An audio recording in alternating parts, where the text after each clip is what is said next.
Bonjour à tous. Aujourd'hui, c'est un très grand jour.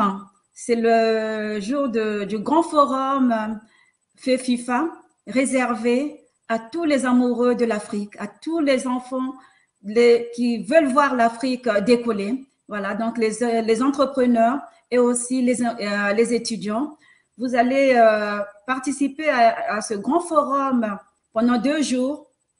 Aujourd'hui, donc vendredi et demain samedi, il y aura des conférences, il y aura des ateliers, il y aura des job dating, voilà, pour pouvoir vous accompagner sur le grand marché de l'Afrique. Voilà, nous allons donc accueillir le promoteur de cet événement, Monsieur Mfumutiti Dimitri. Bonjour Madame Kakama. Bonjour Monsieur Mfumutiti, comment allez-vous? Très bien, et vous Madame? Ça va très bien. Alors, comment vous vous sentez pour ce grand jour? Ah bah écoutez, excité, on va dire ça comme ça, puisque Très bien. c'est un long travail déjà depuis plusieurs mois avec les intervenants que vous allez voir. Nous nous réunissons toutes les semaines pour préparer cet événement. Et donc, D'accord. comme c'est le premier d'un long opus que nous espérons, en tout cas voilà, enfin, on dirait que c'est un accouchement. Voilà, donc on arrive D'accord. à quelque chose enfin. Ok, très bien. Donc, vous dites que vous arrivez à quelque chose enfin. Vous pouvez nous en parler un peu plus. À quoi ça consiste, ce grand forum fait FIFA? Ok, alors pour cela, je vais m'appuyer sur quelques éléments que j'ai préparés pour que chacun puisse avoir les informations aussi. Euh, donc, FEFIPA veut dire quoi? C'est le Forum Emploi Insertion Professionnelle en Afrique, donc première édition. Nous voulons en fait positionner le FEFIPA comme l'événement de référence biannuel en Afrique, donc c'est-à-dire entre décembre et juin. Donc nous avons vu que ce sont les périodes qui sont propices en fait à des questionnements ou à des interrogations lorsque l'on cherche à se réorienter ou tout simplement à vouloir changer d'objectif. Et pour cela, donc, il nous a fallu partir donc des enjeux, de savoir c'est quoi en fait les enjeux du continent africain, puisque l'Afrique, c'est 54 pays. Et quand on regarde les enjeux qui sont devant nous, c'est qu'on observe qu'il y a quand même, en termes de taux de croissance, 4,6% en fait par an sur l'Afrique subsaharienne. Et ce taux de croissance ferait pâlir n'importe quel pays occidental. Donc c'est pour dire qu'il y a vraiment un gisement et des opportunités à saisir. L'autre fait important, c'est la contribution de la diaspora, puisque nous sommes en Europe, mais nous allons tous les ans en Afrique pour voir nos différents partenaires ou tout simplement voir la famille. Et on se rend compte qu'aujourd'hui, ce que nous apportons en termes de diaspora, c'est évalué par la Banque africaine de développement autour de 72 milliards de dollars par an. Et ce qui est dommage, c'est que cet argent, c'est des investissements qu'on appelle non productifs. Et on pense que derrière, si nous arrivons à mettre en place des mécanismes qui permettent que dans cet argent qui est envoyé, parce qu'il continuera toujours à être envoyé pour soutenir nos parents qui sont sur place ou même nos projets personnels lorsqu'on a des biens à construire, mais si on arrive à flécher une de ces sommes sur de l'investissement productif, on pourra créer de l'emploi et on pourra donc aussi avoir des retours sur investissement qu'on n'a pas aujourd'hui forcément sur cet argent. L'autre fait important aussi, c'est que beaucoup disent qu'il y a aujourd'hui donc 1,5 milliard d'habitants d'ici 2030 et 2,5 milliards d'habitants d'ici 2050. Alors, pour certains, ils en ont peur. Mais pour nous, quand on regarde ça, on se dit, 2,5 milliards d'habitants, c'est un marché. Donc, un marché énorme à satisfaire. Et pour cela, ça nécessite qu'il y ait donc aussi la création, de la production de richesses. Et ça ne se fait pas tout seul. Donc, il faut former, en tout cas, des ressources pour qu'elles soient prêtes, en tout cas, à prendre les jobs qui vont être là. Et c'est le chiffre donc qui apparaît juste en dessous. Après, c'est 20 millions d'emplois à créer pendant 20 ans. Ce chiffre, il a été annoncé en 2018, je crois, fin 2018, lorsque Christine Lagarde était encore présidente du FMI et elle était en Afrique. Et devant le constat des besoins en investissement qu'il y avait, ce chiffre donc est apparu qu'on peut trouver sur Jeune Afrique, et ce qui veut dire que c'est un objectif ambitieux, et si nous pouvons apporter notre toute petite contribution à cette part, eh ben, écoutez, nous en serons très contents. Et l'autre élément important aussi, c'est que pour se développer, le continent africain, ça ce sont des informations qu'on peut trouver au niveau du NEPAD et toutes les autres plans d'investissement qui sont sur le continent, au niveau de l'Union africaine, il y a un besoin d'investissement de plus de 1500 milliards de dollars liés donc à tout ce qui concerne les infrastructures et l'industrialisation du continent. Donc, tout cela ne va pas se faire tout seul. Et juste pour illustrer ce qui se passe sur le continent africain, j'aimerais passer une toute petite courte vidéo pour que chacun mesure, en fait, quelles sont déjà les initiatives qui sont lancées aujourd'hui sur le continent africain pour bien montrer que ce que nous faisons, c'est une complémentarité toute à notre mesure, mais il y a énormément de choses qui sont lancées et donc vous allez le voir.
Voilà, on remercie African Valley qui a mis à disposition cette vidéo pour que chacun puisse mesurer, voyez, hein, les initiatives qui sont déjà sur le continent africain que nous voulons saluer pour dire qu'il y a des choses. Donc, on ne part pas, comment dire, from scratch, mais nous essayons d'apporter notre faible contribution à notre niveau.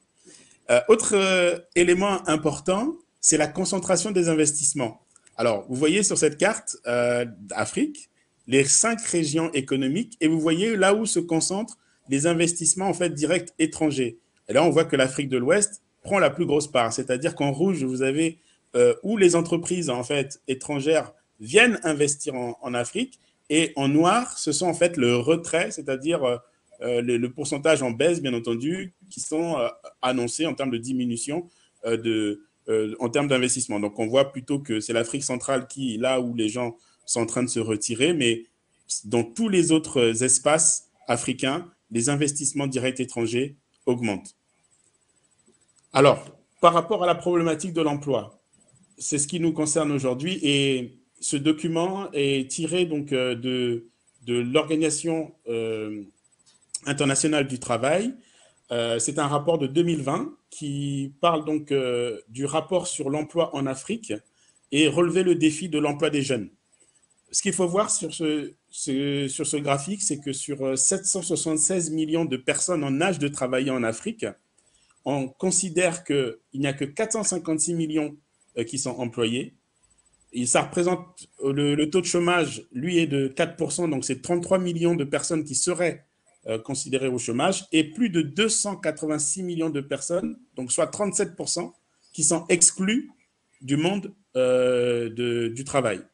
Alors, quand on se concentre sur les personnes qui sont en activité, donc employées, là-dessus, on voit que les employés représentent, eux, 20%, contre les employeurs, donc ceux qui sont, on va dire, des chefs d'entreprise, 3% sur le continent. Et ce qui est notable, c'est que 48% sont des travailleurs indépendants. Et autre fait important, donc là, ils l'ont classé dans les travailleurs collaborant dans les entreprises familiales, c'est près de 20%. Donc, tout simplement pour dire qu'il y a un défi énorme à relever. Donc, quand on parle de 20 millions d'emplois par an, vous voyez, hein, on est encore loin du compte, en fait. Dans ce graphique ici, ce qui est intéressant, c'est la partie de l'emploi informel, parce que sinon, on pourrait me dire, oui, mais monsieur Dimitri, votre analyse n'est pas complète. Et dans ce document, ils ont présenté justement la partie du travail informel. Donc, juste pour expliquer sur la partie donc gauche de votre écran, vous avez une répartition entre les hommes et les femmes. Et sur la partie droite, donc où il y a des chiffres, alors peut-être que c'est très bas, mais simplement ça dit que le taux de l'emploi informel, donc par rapport à l'emploi total en Afrique, représente 85% de l'emploi informel. Et si on enlève à ça les personnes qui sont dans l'agriculture, on tombe à 71% des personnes qui sont dans l'informel. Et je reviens maintenant sur le graphique de gauche. Ça illustre quoi quand vous voyez les différentes couleurs bleues et rouges? Donc, c'est que plus moins les jeunes font des études ou sont formés, alors ils se dirigent vers l'informel. Et plus les personnes sont formées, alors elles se dirigent vers des emplois dans le formel. Donc, c'est là pour dire que quand on parle de FEFIPA, la partie F, formation, est vraiment importante pour pouvoir justement doter des compétences, doter de soft skills, de hard skills, tous ces jeunes pour qu'ils puissent pénétrer le milieu professionnel. Enfin, j'aimerais parler quand même des secteurs d'activité. Donc, je l'ai cité un tout à l'heure avec l'agriculture. Donc, on voit que l'agriculture a une part importante. Et là, c'est une étude uniquement sur 14 pays en Afrique. Ensuite, on a tout ce qui concerne le commerce, l'hôtellerie, la restauration. Et vous allez comprendre pourquoi. Donc, nous avons notre parrain qui est dans ce secteur, qui va prendre la parole juste après. Et enfin, tout ce qui concerne les services. Donc, vous voyez, aujourd'hui, l'Afrique, je mets de côté l'industrie, tout ce qui est extraction minière et tout, parce que c'est pas, on n'a pas là des emplois à valeur ajoutée. Ce qu'il nous faut viser, en tout cas, dans l'objectif qui est le nôtre, c'est aller vraiment vers des emplois à valeur ajoutée et aussi de se dire qu'il y a un grand défi. Et ce que j'aime à dire, c'est qu'il nous faut apporter, en fait, une réponse africaine à un problème africain. Voilà, Madame Kakama. Très bien, Monsieur Mpomotiti. Donc, effectivement, c'est aux enfants de l'Afrique d'apporter des solutions pour des problèmes africains.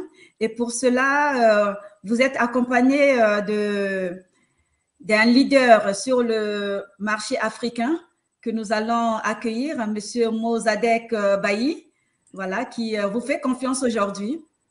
Bonjour, Monsieur Mozadek Bailly. Bonjour, Madame.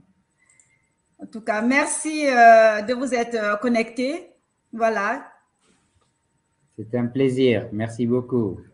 OK. Félicitations à Dimitri et à toute l'équipe d'organisation. Je suis très heureux de m'adresser aujourd'hui à tous ceux qui se sont connectés. D'abord pour féliciter cette initiative-là. Il est vrai, je crois que l'essentiel a été dit hein, avec l'introduction et avec tous les slides que nous avons vus. Il est vrai qu'aujourd'hui, le combat que nous devons mener sur notre continent est celui de la formation des jeunes pour qu'ils puissent mieux s'insérer dans le marché du travail. Nous avons un grand paradoxe sur notre continent, c'est que nous produisons des emplois qui souvent ne sont pas occupés par nos enfants, par nos jeunes, parce que mal formés ou n'ayant pas la bonne formation.